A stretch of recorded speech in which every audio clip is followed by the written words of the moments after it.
11월 7일 오순절 후 24번째 주일 하나님께 예배 드리시겠습니다. 여호와를 경외하는 자들아 너희는 여호와를 의지하여라. 그는 너희의 도움이시요 너희의 방패시로다. 여호와께서 우리를 생각하사 복을 주시되 이스라엘 집에도 복을 주시고 아론의 집에도 복을 주시며 높은 사람이나 낮은 사람을 막론하고 여호와를 경외하는 자들에게 복을 주시리로다. 하나님은 영이시니 예배하는 자가 영과 진리로 예배할지니라. 아멘. 거룩하신 주님 앞에 엎드려 경배합니다.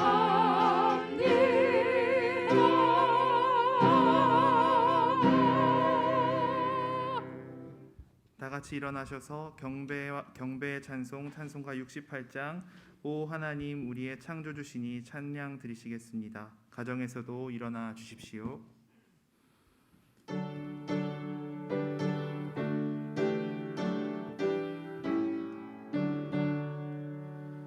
오 하나님 우리의 창조주시니 내 주님께 귀한 것 드립니다. 내 주께만 엎드려 경배드리며 내 주의 이름 높이 찬양하네. 오 하나님 우리의 대주 되시여 큰 풍랑이 일 때도 도우셨네. 죽음에서 우리를 구하셨으니 내 주의 이름 높이 찬양하네.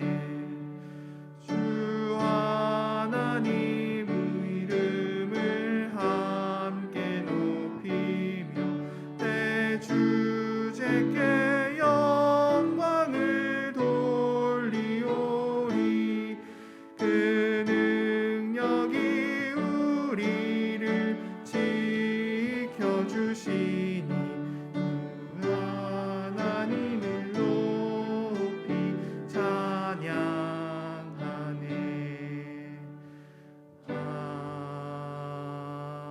아멘. 성시교독 시편 127편 말씀입니다. 여호와께서 집을 세우지 아니하시면 세우는 자의 수고가 헛되며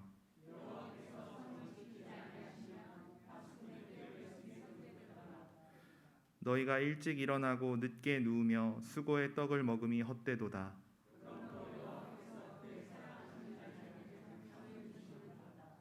보라 자식들은 여호와의 기업이요 젊은 자의 자식은 장사의 수중의 화살 같으니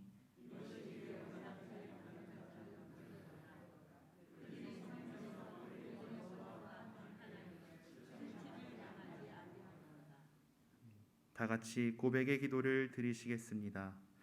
거룩하신 주님, 한 해가 서서히 저물어가는 12월의 첫 주일에 저희들이 겸손하게 지난 날을 돌아봅니다. 하나님께 영광을 돌리는 시간보다는 하나님의 이름을 욕되게 했던 날이 더 많았습니다. 반석 같은 믿음을 지키기보다는 흔들리는 바다 물결같이 요동칠 때가 더 많았습니다. 성령 충만한 삶을 살기보다는 내 생각과 내 고집을 앞세워 불순종하며 살았습니다. 때를 얻든지 못 얻든지 복음을 전하라 하시던 주님의 명령을 잊어버리고 살았습니다.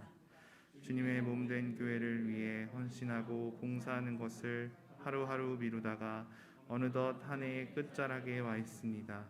주여 심히 부끄럽습니다. 회개하오니 우리 모든 죄와 허물을 용서해 주시고 이제부터라도 보람있게 한 해를 마무리할 수 있도록 우리의 몸과 마음을 주관해 주옵소서. 예수님의 이름으로 이 고백의 기도를 드립니다. 아멘. 이제는 하나님과 나만이 아는 죄를 침묵으로 기도 드리시겠습니다.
그러므로 이제 그리스도 예수 안에 있는 자에게는 결코 정죄함이 없나니 이는 그리스도 예수 안에 있는 생명의 성령의 법이 죄와 사망의 법에서 너를 해방하였습니다.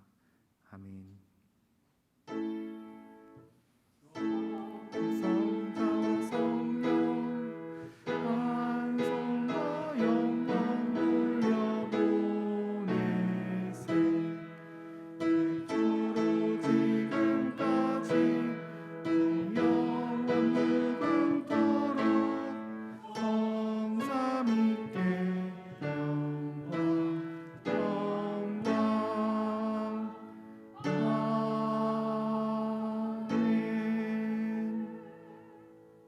나는 전능하신 아버지 하나님 천지의 창조주를 믿습니다. 나는 그의 유일하신 아들 우리 주 예수 그리스도를 믿습니다. 그는 성령으로 잉태되어 동정녀 마리아에게서 나시고 본디오 빌라도에게 고난을 받아 십자가에 못 박혀 죽으시고 장사된 지 사흘 만에 죽은 자 가운데서 다시 살아나셨으며 하늘에 오르시어 전능하신 아버지 하나님 우편에 앉아 계시다가 거기로부터 살아있는 자와 죽은 자를 심판하러 오십니다. 나는 성령을 믿으며 거룩한 공교회와 성도의 교제와 죄를 용서받는 것과 몸의 부활과 영생을 믿습니다. 아멘. 모두 자리에 앉아 주십시오. 김재복 장로님 기도하시겠습니다.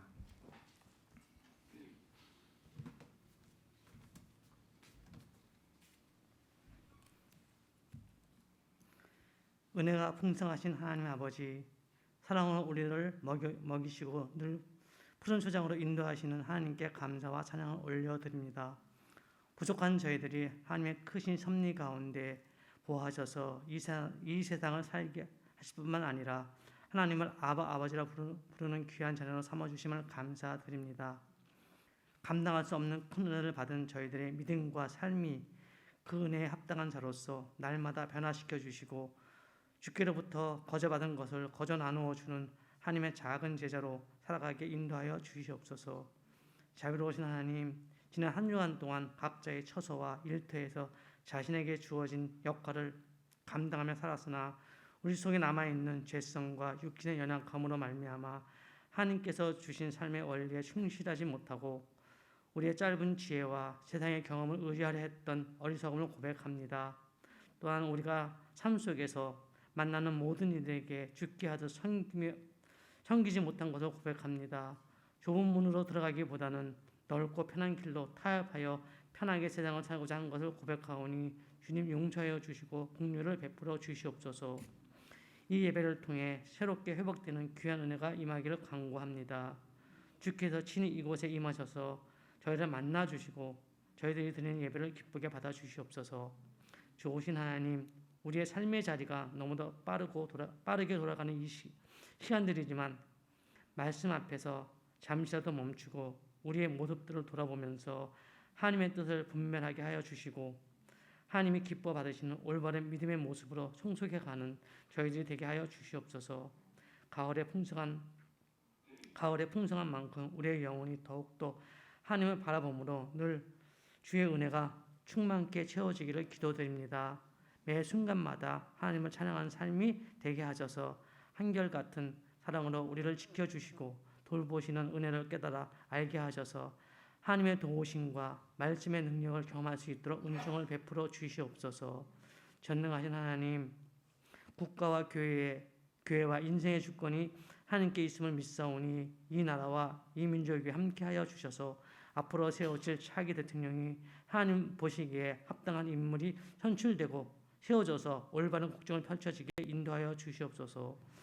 북한 땅에 복음의 물결이 넘쳐나 소망의 땅으로 변화되게 하시고 주님의 몸 되신 신앙교회도 함께 하셔서 하나님의 사랑으로 섬기고 사역하며 초대교회와 같이 오직 주의 복음을 위해 힘써 나아가는 영적인 공동체로 변화되어 가도록 역사하여 주시옵소서. 특별히 원치 않는 질병으로 고통받는 연약한 지체들을 국률이 여기사 치료자 되신 하나님의 손길이 함께 하심으로 치유와 회복이 임하게 하시고 끝까지 믿음으로 이겨낼 수 있도록 소망을 부어 주셔서 힘을 더하여 주시옵소서.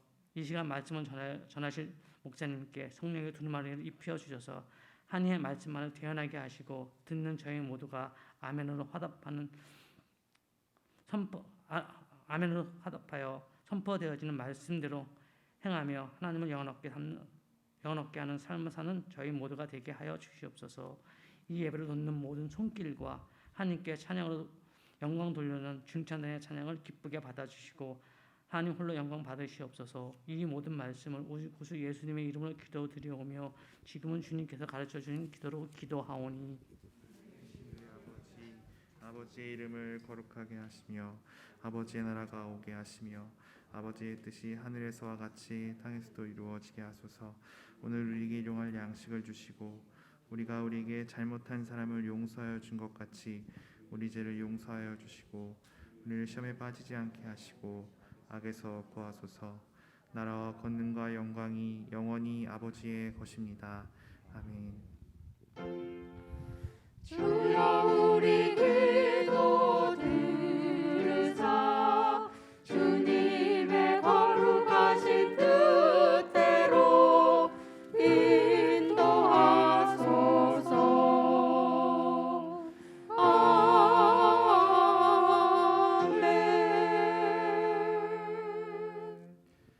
오늘 우리에게 주시는 말씀은 히브리서 13장 1절부터 7절입니다.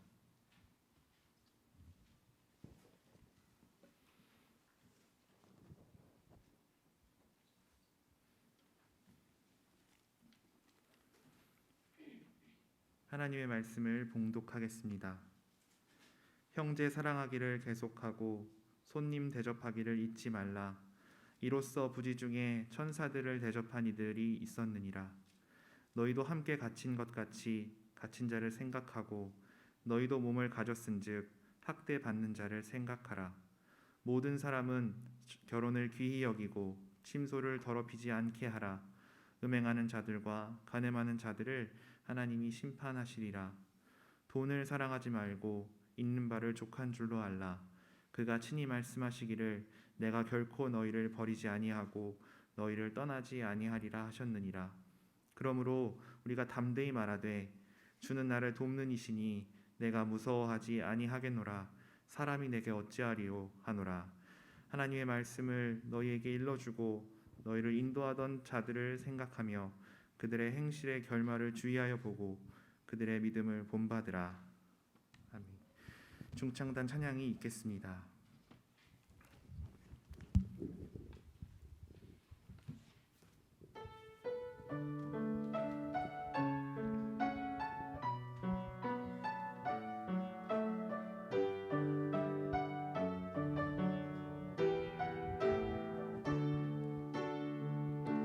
오늘 숨을 쉬는 것 감사 나를 구원하신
숨을 쉬는 것 감사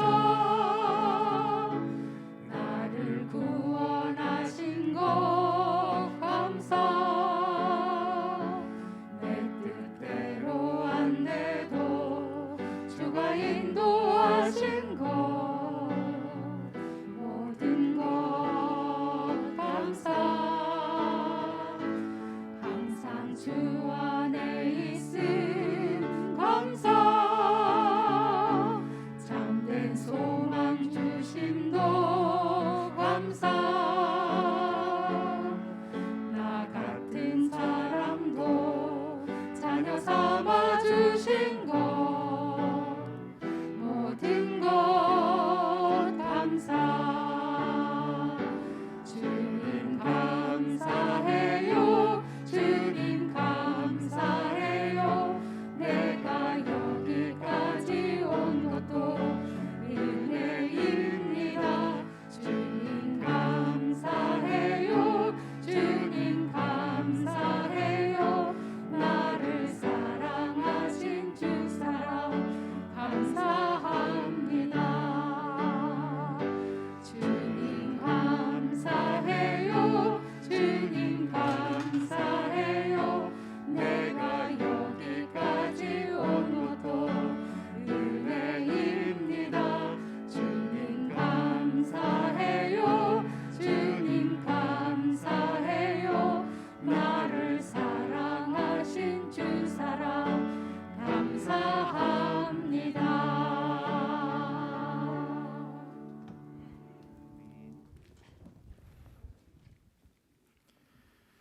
하나님이 기뻐하시는 믿음 제목으로 차종규 목사님께서 말씀 선포하시겠습니다.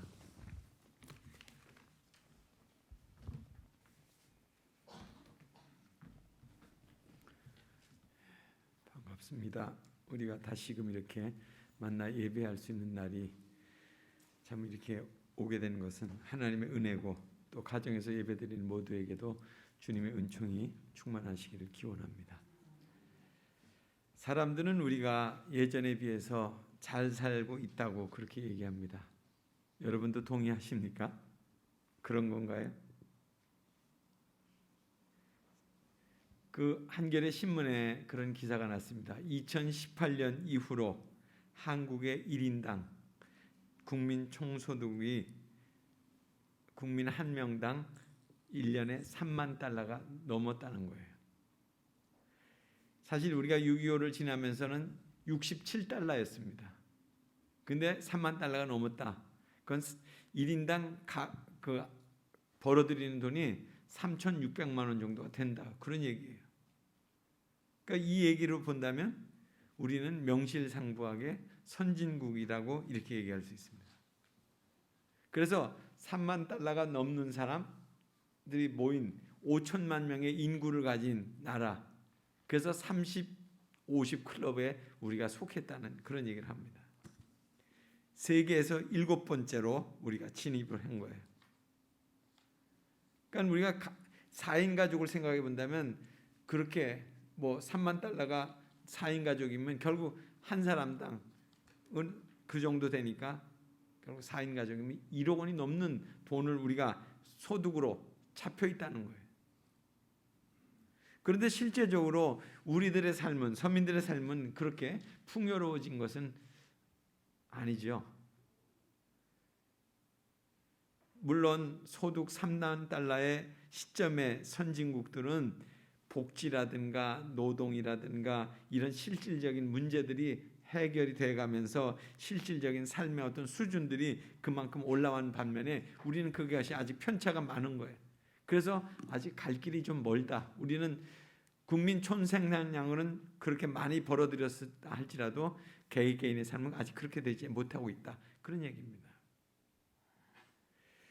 그렇게 된 나라들, 우리가 알고 있는 나라들 3만 달러 이상으로 그렇게 잘 사는 나라들, 우리가 알고 있는 것처럼 미국이든 독일이든 영국이든 일본이든 프랑스든 이탈리아든, 그리고 우리가 7번째로 된 겁니다. 참 우리가 선진국 대열에 들어섰다, 이렇게 지금 경제적으로는 그렇게 말하고 있는데, 그렇게 부유한 나라가 되었음에도 그런 7개 나라, 그 OECD 국가 중에서 자살하는 사람들이 제일 많고요. 하루에 36명씩 자살하고 있어요. 또 노인 빈곤율 최고예요. 우리가 제일 높아요. 그 이유가 뭐겠어요? 부가 제대로 분배가 잘 안 됐다는 얘기고, 그리고 노년의 사회보장이 잘 갖춰지지 못했다, 이런 얘기입니다. 그런데 또 이것을 교회적인 입장에서 본다면 교회가 5만 개가 넘고 있는데 그 넘고 있는 이 교회들이 이 갈라진 틈에서, 양국화 현상이라는 이 갈라진 틈에서 제대로 역할을 하지 못하고 있기 때문에 오늘 이와 같은 현실이 우리에게 벌어지고 있다 하는 얘기입니다. 그러니까 이것은 제대로 우리가 믿음을 지키고 믿음을 전수했다고 할 것 같으면 정말 우리의 생활 속에서 가치관이, 또 그리고 생활의 어떤 사회 제도가 제대로 갖춰져서 정말 이렇게 나라가 부강해짐과 함께 우리의 내적인 삶도 그렇게 돼야 되는데, 그것과 함께 교회도 물론 많은 큰 교회들이 생겨난 것처럼 거기에 집중했기 때문에 이 사회에 선한 영향력을 지금 끼치지 못한 채 오늘에 이르게 됐다 하는 것입니다. 그러니까 이런 상황들을 왜 제가 말씀드리냐면, 오늘 본문의 배경이 되는 2000년 전 그 상황들은 그 당시에 박해와 순교로 인해서 굉장히 어려운 시절이었습니다. 그래서 그들은 모이기를 몰래 모였어요. 비밀스럽게 모였어요. 뭐 무덤에서도 모이고, 아니면 사람들이 보이지 않는 동굴에 가서도 모이고, 뭐 이렇게. 그러면서도 항상 체포당할 어떤 위험 가운데 있었어요. 그런데도 불구하고 그들은 기독교 공동체로서의 어떤 본질과 사명에 아주 충실했다는 거예요. 그런데 오늘 이 시대, 모든 것이 풍요로운 이 시대에 정말 우리의 삶은 지금 어디로 가고 있는가? 정말 그 어려운 시대에도 교회다움을 지켜가기 위해서, 믿음을 지켜가기 위해서 그렇게 행한 그들을 우리가 다시금 본받기 위해서 오늘의 말씀을 살펴보려고 하는 겁니다. 오늘 본문의 내용을 쭉 보면 한 절 한 절이 그 당시에 정말 그리스도인으로 어떻게 살 것이고, 또 그 당시에 정말 박해와 그런 순교의 자리에서 그들은 어떻게 살았는데 오늘 우리가 이 시대를 어떻게 살아갈 건가 하는 것을 다시 한번 우리에게 일깨워주는 말씀입니다. 첫 번째 말씀은 형제 사랑하기를 계속하고 하는 그런 말씀입니다. 형제 사랑한다는 것은 우리가 익히 알고 있는 이웃 사랑이라는 말씀과 연결되는 겁니다. 공동체 안에서, 믿음의 공동체 안에서 형제와 자매들을 서로 연결해서 연대감을 가지고 그렇게 살아가는 거예요. 이건 그리스도인들이 계속해서 가져가야 될 그런 특징이죠. 형제 사랑하는 것이 없으면 우리가 그리스도인인가? 그렇게 물어봐야 되는 거예요. 그 당시에 2000년 전에 이 히브리서를 이렇게 편지를 받는 사람들, 그 사람들은 신앙이 약해진 사람들을 결속시키고 또 예수님 안에서 계속적으로 교제하면서 그들과 나누도록 하기 위해서 오늘 여기 형제 사랑하기를 힘쓴다는 거예요. 그리고 그 다음 말씀은 손님 대접하기를 잊지 말라고 그랬습니다. 그러니까 앞에서 말씀하신 형제 사랑과 좀 더 확대된 말씀이잖아요. 손님 대접한다는 것은. 그러니까 손님 대접에 대한 이 말씀은 예수님이 가르쳐 주신 그런 아주 귀한 그런 말씀이에요. 당시에 그리스도인들은 핍박 가운데 있었습니다. 그래서 복음을 전도하는 그런 사람들이 전도 여행을 할 때, 그 여행을 할 때 머물러야 되잖아요. 저녁이 되면 뭐 또 먹어야 되잖아요. 그런 숙식을 하기가 어려웠어요. 그럴 때 그리스도인들이, 전도자가 오게 되면 그들을 자기 집에 모셔가지고 그들을 이렇게 섬겼다는 거예요. 그렇게 하기를 늘 기독교인들이라면 그렇게 하도록 한 거예요. 그래서 손님 대접하는 일들은 초기 그리스도인들에게 있어서는 아주 중요한 의무였습니다. 그리고 이로써 부지 중에 천사들을 대접한 이들이 있느니라고 그랬어요. 그러니까 이 본문의 말씀은 딱 들을 때 몇 년 전에 거룩한 환대라고 하는 그런 주제를 가지고 아브라함에 대한 얘기를 우리가 많이 했었잖아요. 아브라함이 마므레 상수리 나무 아래에서 있을 때 그때 새 손님이 왔었고, 그 손님을 갖다가 지나가는 손님을 강권해서 그들을 대접했습니다. 그럴 때 그 손님으로부터 어떤 소식을 듣게 됩니까? 내 부인 사라에게서 아들의 소식이 있을 것이다. 이삭 출생에 대한 예언의 말씀을 듣게 됩니다. 그러니까 이처럼 손님을 대접하는 일은 하나님께서 기뻐하심으로 그걸 축복하신다는 거예요. 그러니까 그리스도인에 있어서 반드시 행해야 될 덕목이라는 거죠. 손님을 대접하는 일. 또한 여기 말씀 속에서 보면 자기도 함께 갇힌 것 같이 갇힌 자를 생각하고 자기도 몸을 가졌은즉 학대받는 자를 생각하라. 형제 사랑, 그 다음에 손님 접대, 그 다음에 갇힌 자와 학대받는 자를 또 대접하라는 그런 말씀으로 이어지고 있습니다. 당시에 갇힌 자들은 아주 심한 대우를 받아가지고 음식이나 의복에 대해서 가족이나 친척들이 그것을 이렇게 공급하지 않으면 해결할 방법이 없었어요. 직접적인 도움이 없다면 그들은 감옥 안에서 그냥 추위에 떨고 굶주림에 그렇게 떨어야만 했었죠. 그런데 당시에 그리스도인들이 갇힌 자들을 도와주게 되면 또 어떤 일이 있냐면 너도 같은 파냐 이렇게 해서 갇힌 자와 동일한 대우를 받을 수밖에 없었어요. 그럼에도 불구하고 오늘 여기 히브리서 기자는 자신이 갇힌 것처럼 생각하고 도와주라는 거예요. 또한 학대받는 자는 신앙 때문에 악한 대우를 받는 그리스도인들을 가리키고 있습니다. 그리스도인의 공동체는 신앙 때문에 고난당하고 있는 소외된 자들과 연대감을 가지고 자신의 몸이 학대받는 것처럼 그렇게 생각하면서 그들과 교제를 나누어야 된다. 이렇게 말씀하는 거예요. 그리고 이어지는 말씀은 모든 사람은 혼인을 귀히 여기고 침소를 더럽히지 말라. 하나님께서 심판하신다. 이런 말씀입니다. 그러니까 단순히 성적인 어떤 순결뿐만 아니라 모든 형편 속에서 결혼을 중시하고 또한 귀하게 여겨야 된다. 그런 말씀이죠. 또 이는 결혼한 남녀가 모든 결혼 생활 속에서 성적인 범죄를 범하지 않고 결혼을 귀히 여겨야 된다. 이런 말씀이에요. 이처럼 성적인 범죄를 통해서 침소를 더럽히는 것은 하나님께서 제정하시고 거룩하게 하신 결혼을 갖다 욕되게 하는 것이고 그리고 하나님을 모독하는 행위다는 거예요. 하나님이 이런 행위에 대해서 반드시 심판하신다고 말씀하십니다. 그래서 이 히브리서 저자는 성적인 범죄를 정하는 자는 두 부류로 나누는데 하나는 음행하는 자들이라는 거예요. 이는 결혼 외에 다른 방법으로 성적인 관계를 맺는 것을 포함해서 모든 성적인 범죄를 저지르는 것을 가리킵니다. 또 간음하는 자들을 지적했습니다. 그러니까 결혼할 때 약속을 하는데 그 약속을 불충실하게 해서 이를 어기고 성적인 범죄를 저지르는 것들을 그것을 의미하는 거죠. 그리고 이 두 부류의 행위는 불법적인 성행위를 가르치는 것으로 하나님께서 반드시 심판하실 것이다. 그러니까 정결한 삶을 결혼 생활과 정결한 삶을 살라는 거예요. 또한 돈을 사랑치 말고 있는 바를 족한 줄로 하려고 말씀하고 있습니다. 돈을 사랑하지 말라는 것은 그리스도인들에게서 아주 강조된 금지 명령이에요. 돈에 대한 탐욕이 결국 타인에 대한 권리를 생각지 않게 되고 자신의 욕망을 이렇게 추구하게 되다 보니까 결국 우리는 두 주인을 섬길 수밖에 없다는 거예요. 그러면 하나님을 신뢰하지 못하게 되면 하나님과 멀어지게 되고 그러면 결국 범죄하게 된다는 거죠. 그 결과 우상 숭배의 결과를 초래하기 때문에 그래서 주어진 여건과 물질에 대해서 만족한 삶을 살라고 그렇게 권면하는 겁니다. 주어진 것에 대해서 만족해야 될 이 이유 그 두 가지를 제시한 거예요.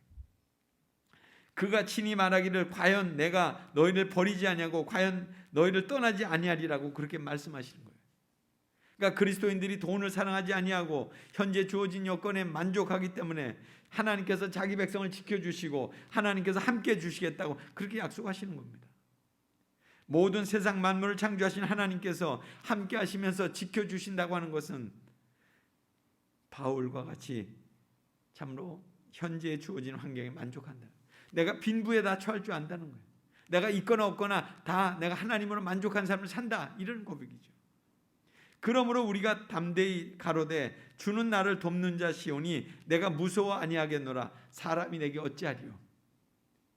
하나님께서 돕는 자로서 그리스도인들과 함께 하시겠다고 약속하셨기 때문에 그리스도인들은 돈과 죽음의 위험으로부터 자유롭게 또 담대해질 수 있다는 것입니다. 사람이 내게 어찌하리요. 이건 뭐예요? 하나님을 신뢰하는 자를 누가 어떻게 하겠느냐는 거예요. 아무도 감당치 못할 거다는 거예요. 하나님을 신뢰하고 나가는 사람에게 하나님이 보호하시고 인도하시는데 누가 그를 넘겨뜨리겠냐는 거예요. 하나님의 말씀을 너에게 일러주고 또한 너희를 인도하던 자를 생각하며, 인도하던 자는 신앙을 지키다가 그들을 이렇게 순교한 좋은 지도자들을 의미합니다. 인도하는 자의 역할은 뭡니까? 하나님의 말씀을 전하는 사람들입니다. 하나님의 말씀을 전하는 것은 공동체 안에서 사역을 하거나 아니면 설교하는 것을 가리키는 거겠죠. 그런 지도자들이 청중에게 하나님께서 아들을 통해서 구원하시는 그 구원의 메시지를 전달하는 것을 의미합니다. 그러니까 이처럼 그리스도인들은 하나님의 구속사역에 대한 메시지를 전달해 주는 그 지도자들을 기억하는, 그들의 신앙을 본받는 삶을 살라는 거예요.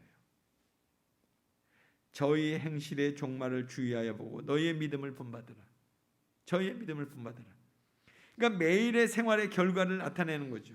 죽음에 대한 어떤 완곡한 표현인데, 그리스도인들은 지도자들이 그런 고난을 겪고 또 죽음의 위협 속에서도 그렇게 신앙을 지키다가 결국 심지어 죽기까지 하는 그런 일들을 지켜보면서도 하나님의 말씀을 전하고 그 말씀에 의지해서 신앙을 지켜간 그 사람들을 굳게 그들이 말씀을 붙잡은 그것을 살펴보고 따라가라는 거예요. 그러니까 믿음의 지표가 되는 그분들을 계속 따라가는 것이죠. 참 오늘 우리가 이 말씀을 쭉 이렇게 처음부터 1절부터 10절까지 쭉 살펴봤습니다. 이것은 지금 편안한 상황에서 주어진 말씀이 아니에요. 그냥 편안하게 앉아서 이렇게 지내는 그들에게 주어진 말씀이 아니에요. 시시각각으로 박해와 순교의 어떤 그런 그 위기 가운데 있는 사람들에게 지금 주는 말씀이에요. 마지막 순간까지 이 말씀을 붙들고 가라는 거예요. 우리의 상황 여기에 비하면 너무나도 편안하잖아요. 우리가 믿음 생활을 잘한다고 하는 것은 그렇기 때문에 간단한 게 아닌 것 같아요. 교회 출석을 잘하고 봉사와 헌신을 열심히 하면 그것이 다가 아니다 하는 말씀이죠. 우리가 코로나 전염병으로 인해서 우리의 삶을 정말 제한받는, 위협받는 삶을 살아왔어요. 이전에 행했던 우리의 신앙생활이 자유롭지 못했잖아요. 지금에 와서 조금 이렇게 좀 모일 뿐이지 그 전에 그렇게 못했죠. 예배 역시도 대면에서도 못 드렸잖아요. 핸드폰이 안 되는 분은 예배도 못 드린 거예요. 이 상황들은 가만히 이렇게 돌아보면요, 제가 설교를 준비하면서 그런 생각이 들더라고요. 우리의 믿음 생활에 대해서 점검을 하는 그런 시간이었구나. 내가 홀로 하나님 앞에 내가 설 수 있는 그런 시간이 내가 지금 하고 있는지 안 하고 있는지를 그걸 보여주는 시간이었구나. 뭐 이때 신앙생활을 강제하는 사람도 없었어요. 그렇게 해야 된다, 뭐 하지 말라 이런 사람도 없었어요. 자기 스스로 믿음을 지켜야 되는 그런 시간들이었죠. 그동안 우리 가운데 얼마나 많은 일들이 있었습니까? 경제생활이 어려워지기도 하고, 병 들었는데 참 우리가 가서 위로해주고 방문하고 이렇게 해야 되는데 만날 수도 없었고, 마음대로 생활 환경을 바꿀 수도 없었어요. 너무나 어떻게 보면 보이지 않는 그런 감옥 같은데 우리가 살고 있었던 거예요.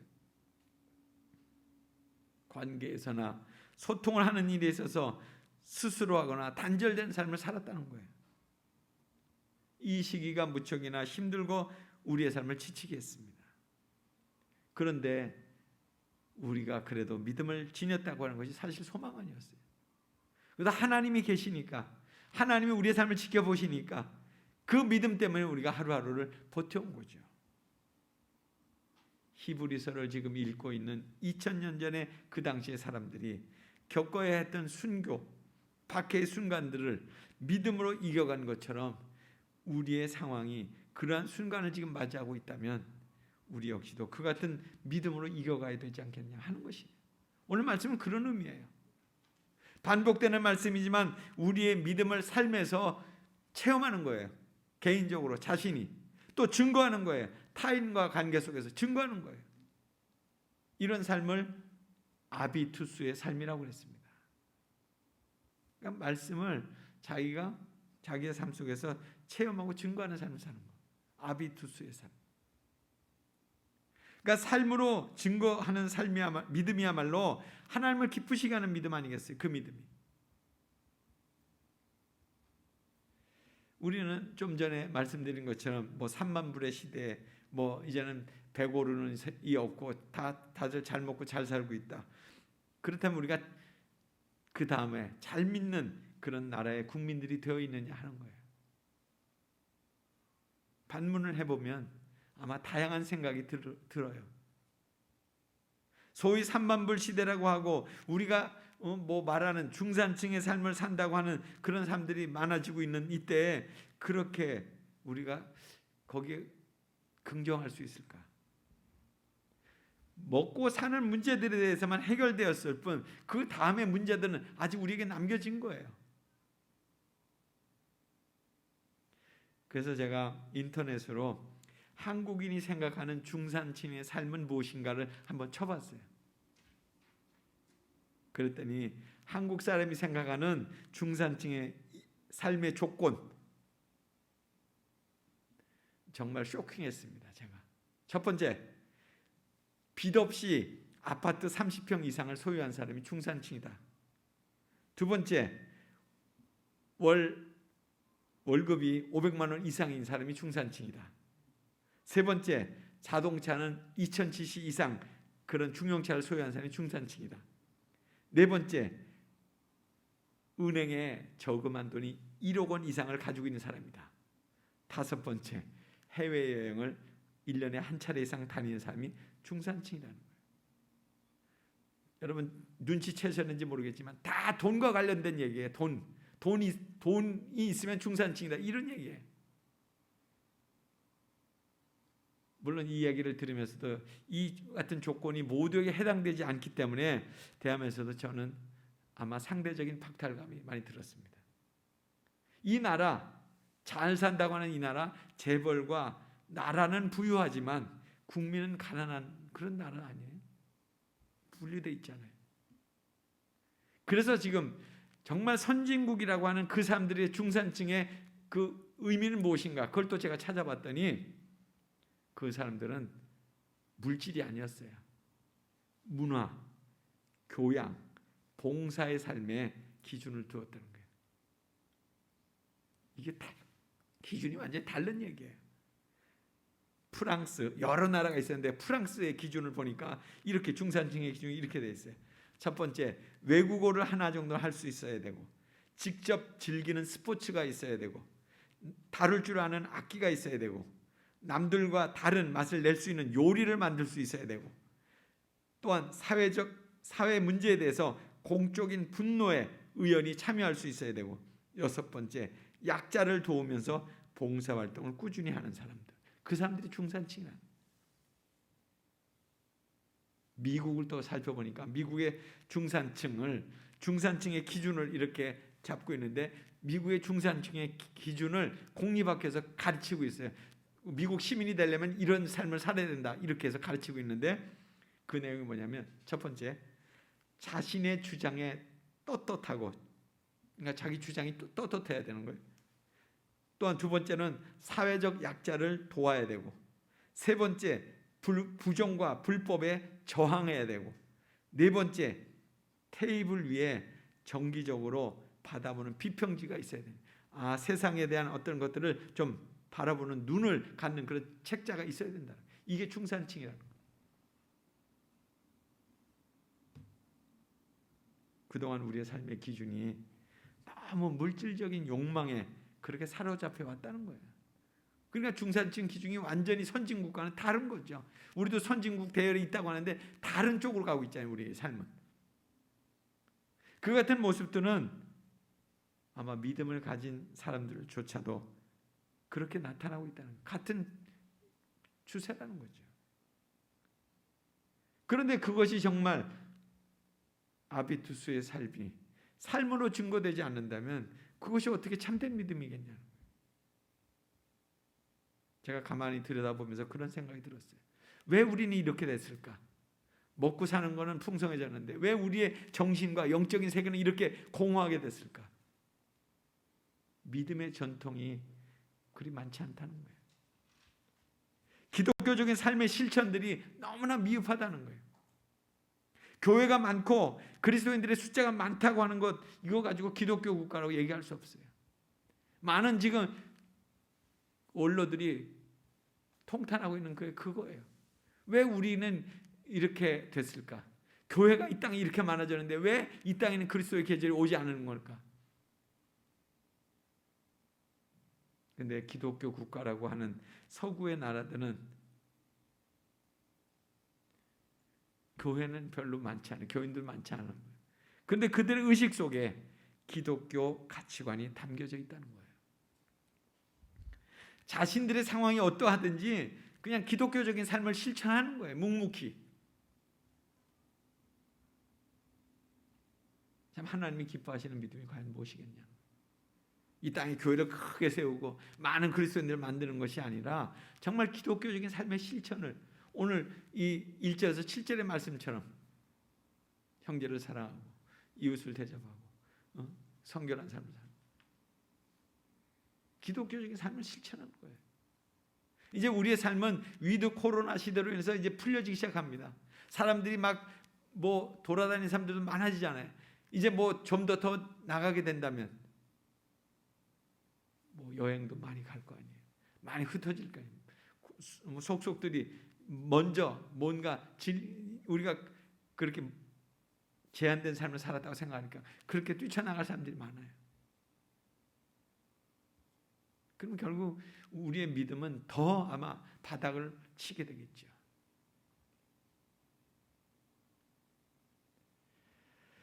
우리가 히브리서를 지금 11장부터 13장까지 지금 읽어가고 있으면서 정말 그들의 삶의 어떤 고귀한 보석과 같은 그런 믿음의 내용을 우리가 지금 계속 떠올리고 있어요. 퍼올리고 있어요. 그것이 나의 믿음으로 나의 보석으로 그것이 소중하게 다뤄지지 않는다면 우리의 삶은 다 어떻게 모래알처럼 다 샅샅이 다 분해되고 말 거예요. 이제 말씀을 정리합니다. 오늘의 본문은 위기 상황의 삶을 믿음으로 어떻게 살아가야 하는가를 말씀하고 있죠. 세 가지로 제가 요약했어요. 첫 번째는 섬기는 삶을 사는 거예요. 자신의 처지가 어떠하든지 고난받는 이들을 찾아가 섬기는 거예요. 내가 할 수 있는 만큼 섬기는 거예요. 그게 나도 사는 길이고요. 그 사람도 사는 길이고 우리가 사는 길이에요. 그게 바로 믿음의 세계에서 우리가 할 수 있는 유일한 가치예요. 두 번째는 정결한 삶을 사는 겁니다. 하나님 중심으로 죄를 멀리하고 그리고 물질 중심이 아니라 정말 하나님 중심의 삶을 사는 거예요. 이 정결한 삶. 구분이 없어졌잖아요. 지금 세상에서. 그것을 구분지어서 사는 거예요. 내가 그리스도인인데 주님의 핏값으로 산 내 몸인데 내 육신인데 내 영혼인데 내가 정말 가치 있게 내 삶을 살아야지요. 세 번째는 마지막 때를 기억하는 삶을 사는 거예요. 마지막 우리 인생의 종말이 오는 거예요. 또 이 역사의 종말이 오는 거예요. 주님이 다시 오는 때가 그때가 마지막이죠. 그때가 오면 우리의 삶은 낱낱이 다 평가받게 될 거예요. 그 마지막을 기억하는 삶을 산다면 우리의 삶을 허투루 살지 않겠죠. 바로 그런 삶을 우리가 잘 준비하게 될 때, 그렇게 살아가게 될 때 아마 우리는 정말 주님이 기뻐하시는 그 믿음의로의 길을 걷게 될 것입니다. 저와 여러분의 삶이 그런 길에 함께 동행하게 되기를 간절히 소원합니다. 같이 기도하겠습니다. 하나님 아버지, 오늘도 주님의 말씀으로 우리의 삶을 일깨워 주셨으니 감사합니다. 너무나도 혼란하고 어지러운 이 세대 속에 이제 위드 코로나 시대를 맞이하면서 또 우리의 삶은 더 복잡하게 또 분주하게 될 것입니다. 그럴 때 참 주께서 일러주신 그 말씀을 따라서 참 섬기고 그리고 또한 정결한 삶을 살고 그리고 마지막 때를 늘 기억하는 삶을 사는 저희들이 되게 하셔서 이 시대 속에 하나님을 기쁘시게 하는 믿음의 길을 매일 걸어갈 수 있도록 도와주시옵소서. 예수님 이름으로 기도드리옵나이다. 아멘.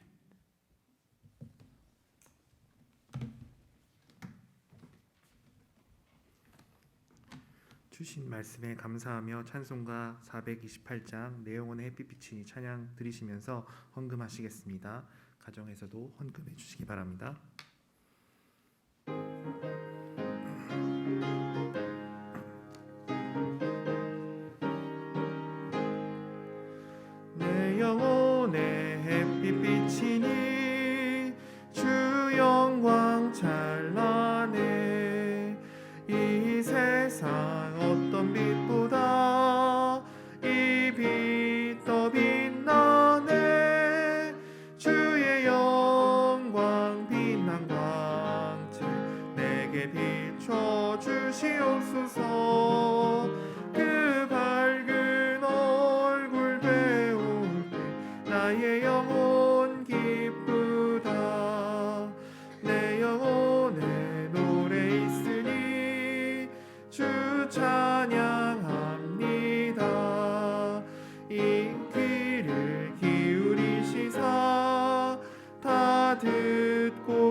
내게 비춰 주시옵소서.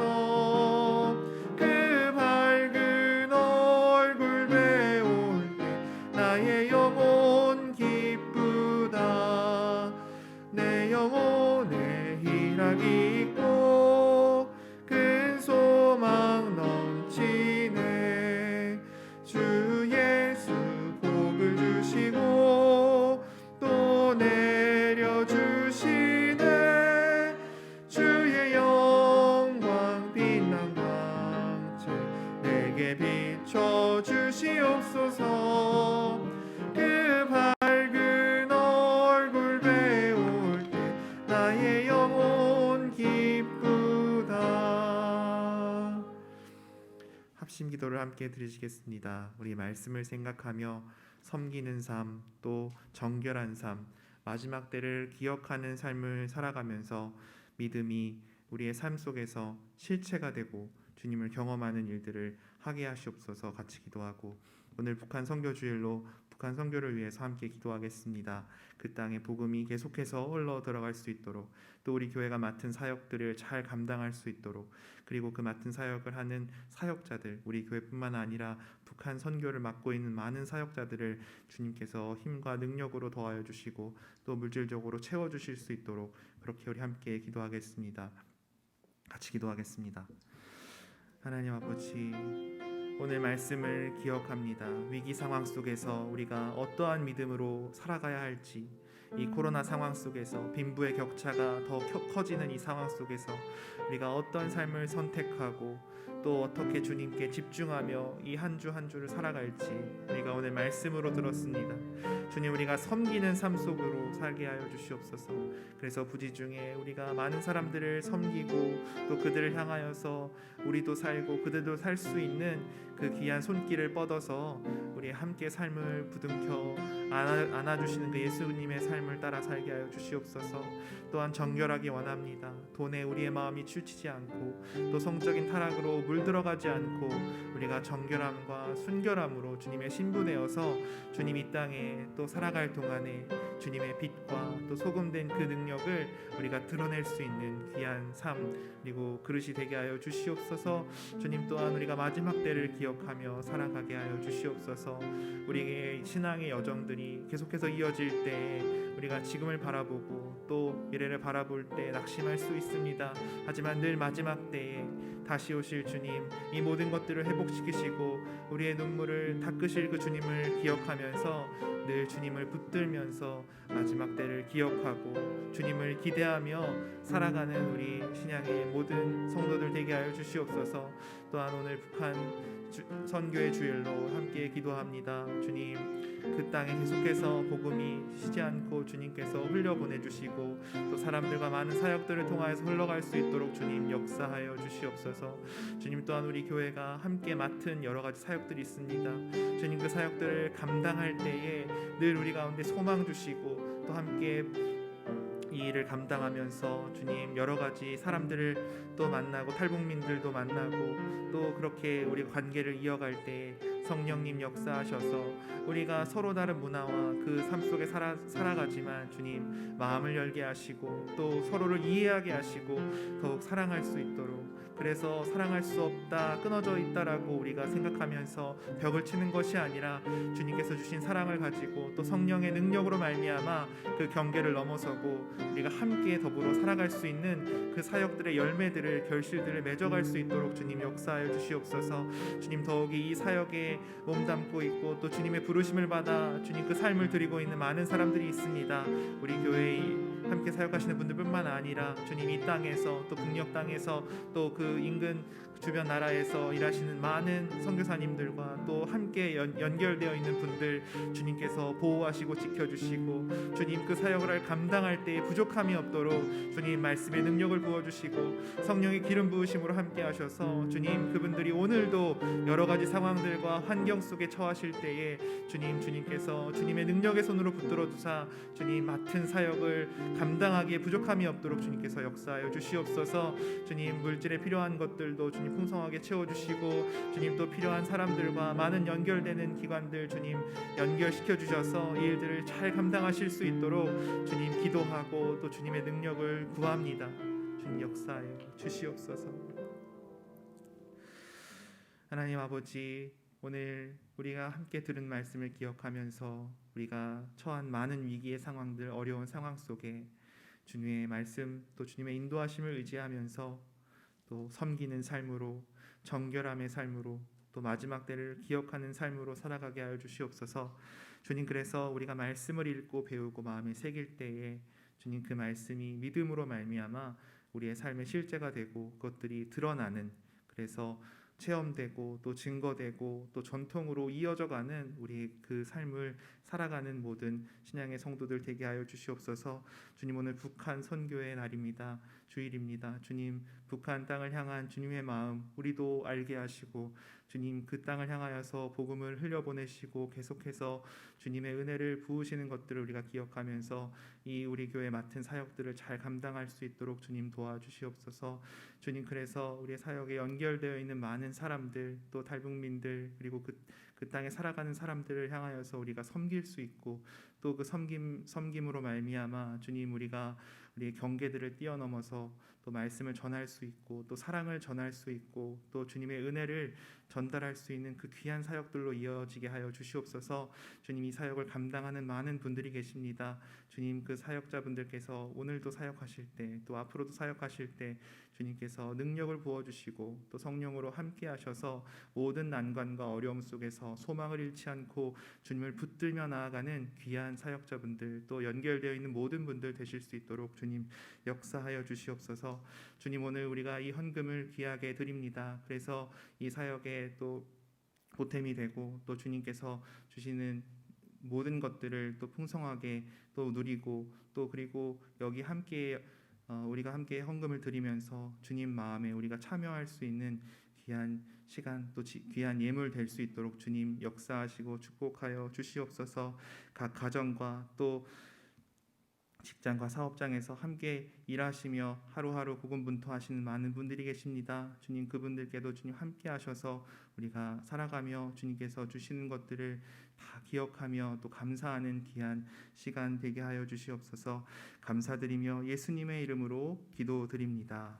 아멘. 다 같이 일어나셔서 결단의 찬송가 491장 저 높은 곳을 향하여 찬양 드리시겠습니다. 가정에서도 일어나 주시기 바랍니다.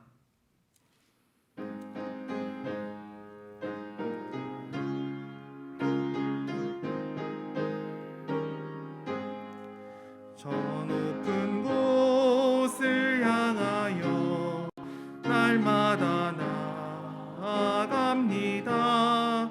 내 뜻과 정성 모아서 날마다 기도합니다. 내 주여 내 맘 붙드사 그곳에 있게 하소서. 그곳은 빛과 사랑이 언제나 넘치옵니다. 외로움과 죄가 있는 곳 나 비록 여기 살아도 빛나고 높은 저곳을 날마다 바라봅니다. 내 주여 내 맘 붙드사 그곳에 있게 하소서. 그곳은 빛과 사랑이 언제나 넘치옵니다. 의심의 안개 거치고 근심의 구름 없는 곳 기쁘고 참된 평화가 거기만 있사옵니다. 내 주여 내 맘 붙드사 그곳에 있게 하소서. 그곳은 빛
이곳은 빛과 사랑이 언제나 넘치옵니다.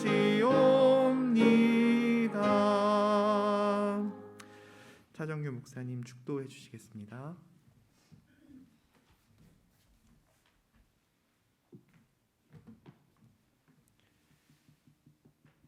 지금은 우리에게 생명과 구원의 은총을 베푸시는 우리의 주 예수 그리스도의 은혜와 우리에게 한없는 사랑을 더하여 주시는 하나님 아버지의 극진하신 사랑하심과 또 우리의 가는 길들을 인도하실 때 하나님을 기뻐하시는 그 믿음의 길로 나아가도록 우리를 이끄시는 성령님의 도우심이 오늘 주님 앞에 나와 예배하는 이들, 또 각 가정에서 예배하는 이들, 또 이 나라와 이 민족 위에 지금부터 영원까지 함께하여 주시기를 간절히 축원하옵나이다.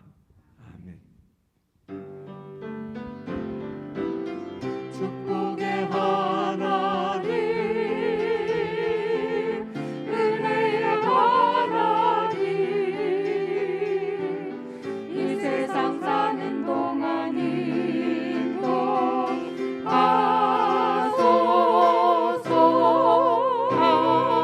아멘.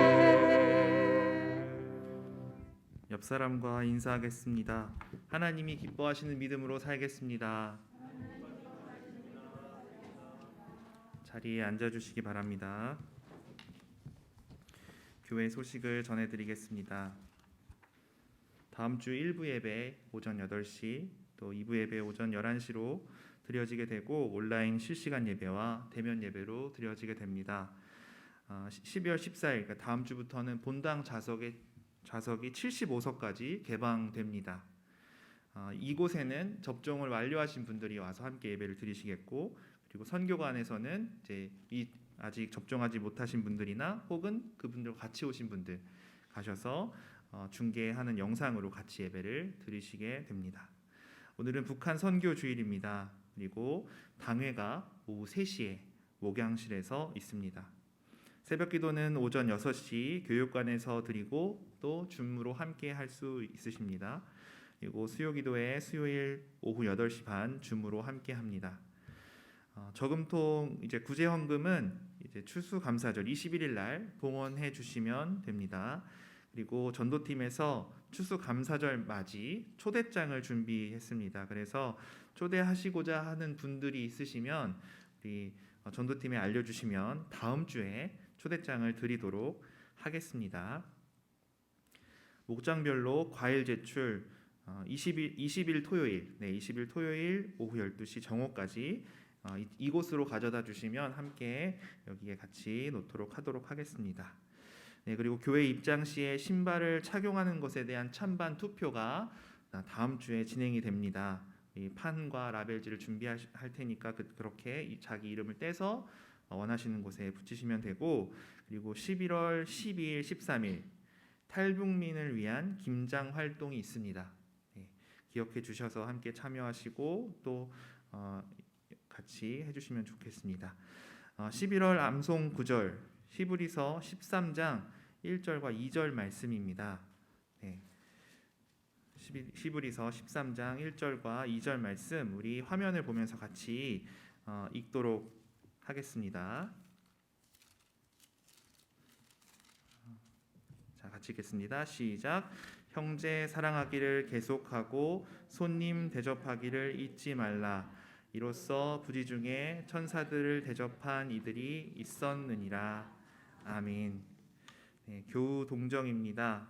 네, 이명숙 권사님 10월 14일 날 보람의 병원 입원하시고 이번 주에 원래 저번 주에 이제 전원을 하시려고 요양원으로 전원하시려고 했는데 지금 상황이 그렇지 않아서 다음 주에 전원 예상되고 있습니다. 계속해서 그 과정들을 위해서 기도해 주시고, 또 조정환 집사님 을지병원에 당뇨 치료로 인해서 입원해 계십니다. 집사님을 위해서도 같이 기도해 주시길 바랍니다.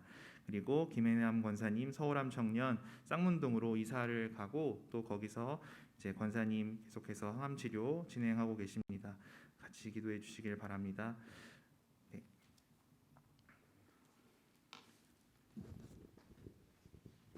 오늘 여러분 새로 목사님이 오셔가지고 사회를 하셔가지고 조금 생소하셨을 텐데 오늘 이제 11월 2일부터 우리 사현준 목사님과 서빈나 사모님이 우리 교회 와서 함께 하게 됐습니다. 아마 이전 교회는 그 삼각지에 있는 삼각교에서 그 교육 목사로 계셨는데 이제 여기서는 아동부와 또 그리고 교회의 전반적인 사역을 이제 하도록 이렇게 했습니다. 예, 인사할 때 박수로 격려해 주시기 바랍니다. 그러면 인사. 네, 새로 부임하게 된 사현준 목사입니다. 여러분 반갑습니다. 그동안 신양교회를 이제 같이 평일날 봉사를 하면서 이 목사님 통해서 많은 것들도 배우고 경험할 수 있었습니다. 앞으로 사역을 하면서도 이 교회에서 더 많은 것들 또 배우고 또 잘 섬길 수 있도록 그렇게 살아가도록 하겠습니다. 감사합니다.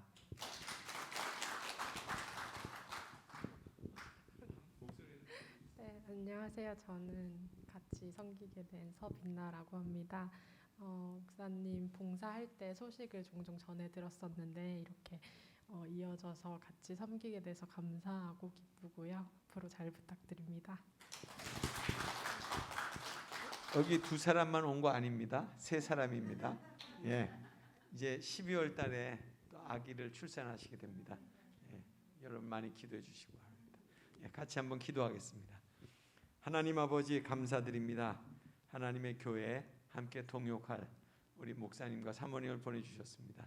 하나님의 귀한 뜻을 우리가 함께 받들며 하나님께 영광되는 그런 사역자들이 되게 해주시옵소서. 이제 태중에 또 아기도 주셨는데 하나님 건강한 아기 하나님 태어나게 하시고 또 새 가족이 하나님 앞에 참 믿음으로 나아갈 때마다 하나님 그 삶을 축복해 주옵소서. 우리가 함께 참 주님의 교회 안에서 만나고 또 이렇게 귀한 사역을 동역하게 되었습니다. 하나님 이 모든 과정들 속에 하나님 늘 함께해 주시옵소서. 예수님 이름으로 기도드립나이다. 아멘.